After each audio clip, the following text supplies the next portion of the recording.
Hi guys! I'm finally doing it. I'm finally doing my video where I show you how to turn your print comics into Webtoons format.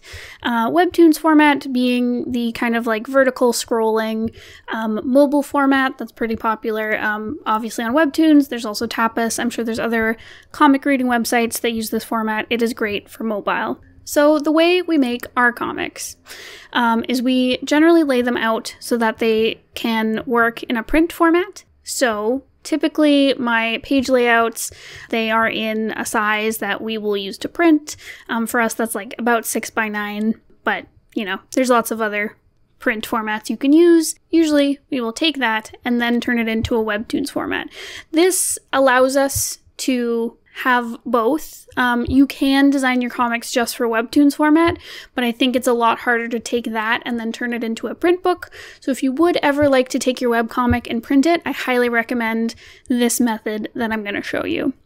So yeah, like I said, I start out with my print comic page.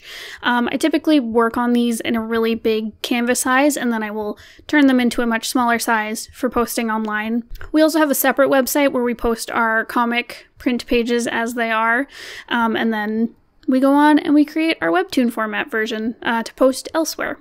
So I have a template that I've made for my use with the creating the vertical scrolling format. But if you need the dimensions for it, Webtoons does list them when you're uploading your files. But I think it's 800 pixels wide and like 1200 something pixels tall. But yeah, so I have my template laid out with those dimensions. I also have my little watermark at the bottom that I just keep on a separate layer so I can just plop my print page and then manipulate that however I want, and my template always stays the same. So once I've got it in there, I just grab my little selector tool, the lasso or marquee or whatever you call it.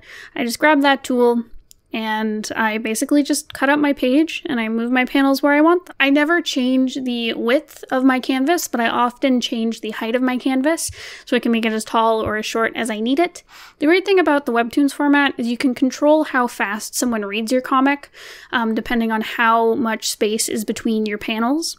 So if I want, say, like someone to kind of linger on a moment in the comic, I can put maybe a larger space between the different panels. You know, if there's a scene change, you can put a big long space in between them. If you want something read quickly, so say like two small panels that need to be read together, you can put them side by side or staggered with like a smaller space between them. There's a lot of versatility to it, and I just move my panels around however feels right.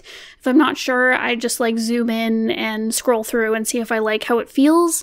There's no like exact science to it. It just kind of whatever feels right for you. And from there, once I've got all my panels laid out however I want them, I grab my little selector tool again and I start cutting things up and cropping them. And the reason I do this is because there is a height limit on each image you can upload to Webtoon. So you can't have these big, tall images. You do need to cut them up if they're past a certain height.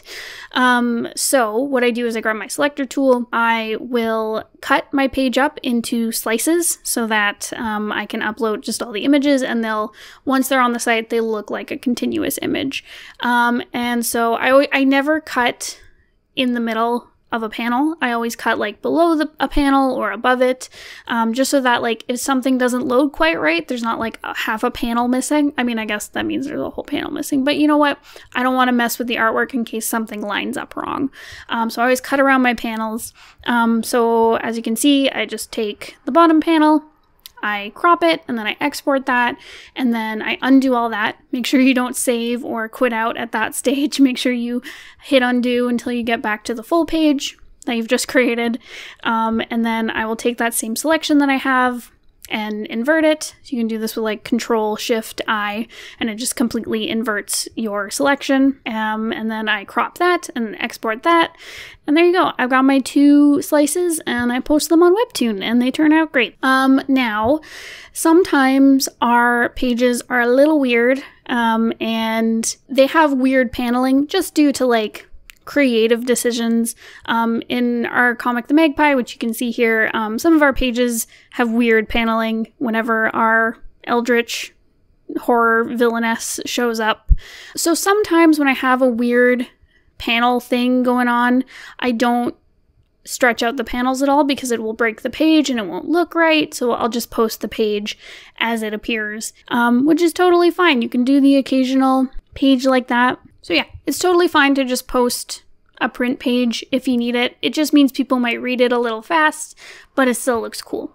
So whatever. You could also treat it as its own, I guess, panel. Anyways, sometimes in this case, I realized it wouldn't be a huge deal if I spaced out the panels here. So I did that. I filled it with black just to make it look good.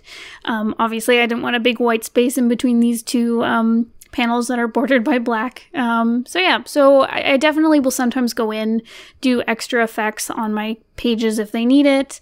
I had like a flashback scene I once did, and I went in and I put like, you know, special borders around everything because they weren't quite showing right in the Webtoon format. Like they looked fine in print, but they didn't look quite right once I stretched everything out. So I made changes there. Sometimes you do have to make little edits, but for the most part, I typically, for most comic pages, just space them out and then they're done, and then they're in Webtoon format. So I hope this was helpful. I think it's the best technique if you really do want to print one of your comics but also have it in this awesome format that is great for mobile reading, which is how most people read their comics these days. So yeah, I hope this helps. Let me know if you have any questions. I'm happy to answer them. And I'll see you guys next time. Goodbye!